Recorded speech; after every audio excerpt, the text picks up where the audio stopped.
Hello and good morning to all of you Land Rover bulkhead lovers. Let's get that out in one mouthful. It's another exciting episode of the restoration of Noel, you lucky sausages. To keep you all awake, come and have a look. It's a terrible dreich day here. And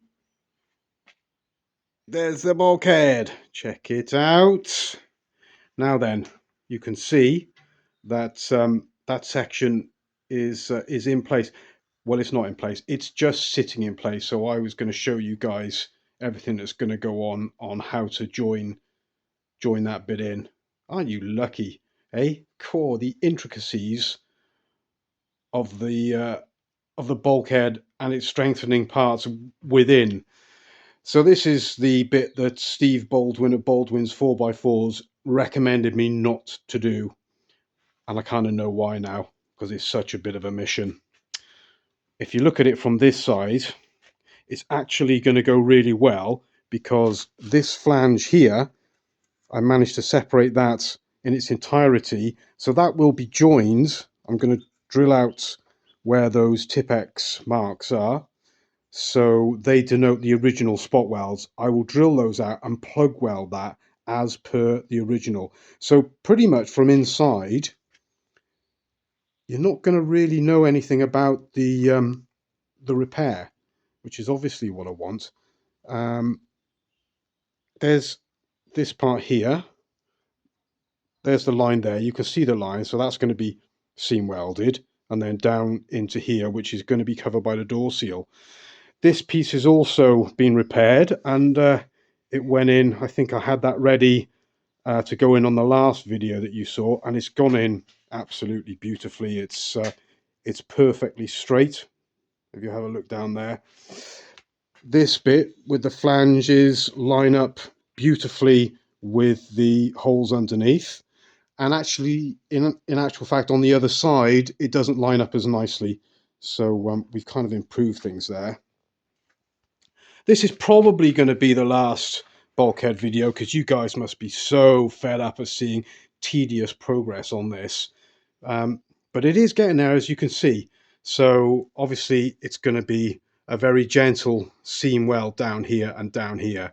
Um, Down here I've already put a reinforcing piece in behind, like a little fillet plate, and over here as well. I've just done that now. So this piece, there's a bit of a gap, as you can see.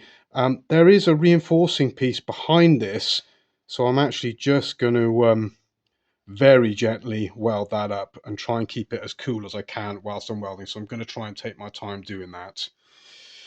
And then when we come over here, obviously got the bonnet drainage channel, and then this piece is going to get cut and removed as well, and I'm going to do the same on the other side, but not until we've got this one in. So I just want to point out this heavy black is fur tan. I've treated all in here with fur tan. It did actually go through, believe it or not, right up here. I've already had to MIG this bit up, which was a little bit disappointing because this piece was supposed to be the good piece, but it just goes to show until you have really bare metaled something, you can't totally be sure that it's any good. But that's the only bit. There were a couple of tiny little pinholes just up there. Get my fingers out of the way. So I MIG'd those up and we got away with it. There's a hole here. I'm going to have to MIG that up. But I'm feeling confident now that it's going to be okay. Obviously this line, this is the major joining line here, which is going to be underneath where the bonnet sits. So that's going to be good. You know, even if that goes kind of tits up in terms of warpage, you're not going to see it.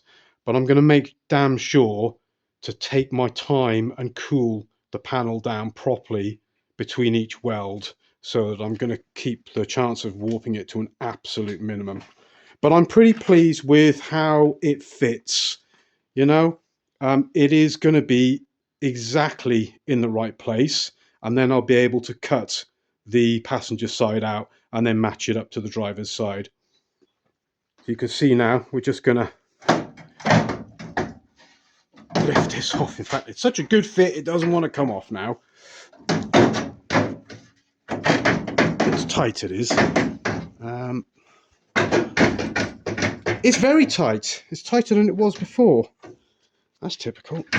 Whilst I'm on camera. Oh, this might ruin the whole video because the bugger won't come out now. I'm gonna have to put you down. And I haven't got my tripod ready. Oh no, disaster. Disaster. And my fingers are in the way. It's all going Pete Tong. Yes, hilarious. Just want to show you what it's like inside this bulkhead. Wow, such a good fit. It doesn't want to come off.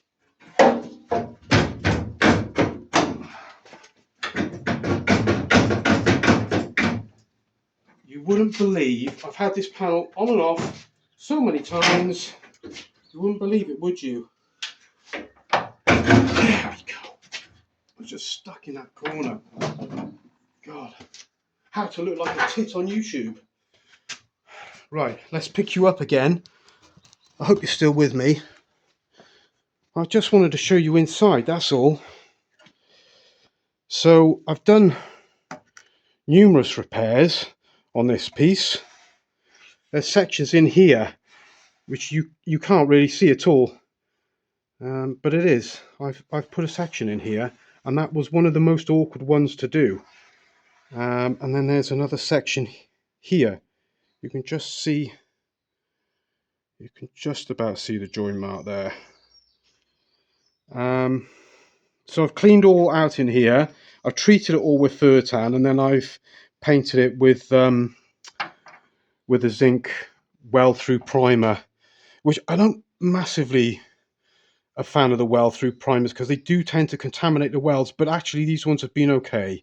I just wanted to show you the inside of that, and then the inside of this piece here. Then the underside of that needs further cleaning back and a coat of paint, and also you can't really see in there, the light's not good enough and I can't hold this and the camera, but basically inside there I'm gonna try and clean it out as best I can and paint everything in there with fur tan or maybe hydrate 80, not sure, and then it'll be on for keeps. So that'll probably be the last one. I don't think I'll bother doing a video about the other side because it's going to be exactly the same as this. So there you go, you bulkhead lovers. I hope that has satisfied your fix of Noel's bulkhead for another month or so. I'll I'll see you all soon. Hope you're well. Thanks again for watching. Bye bye.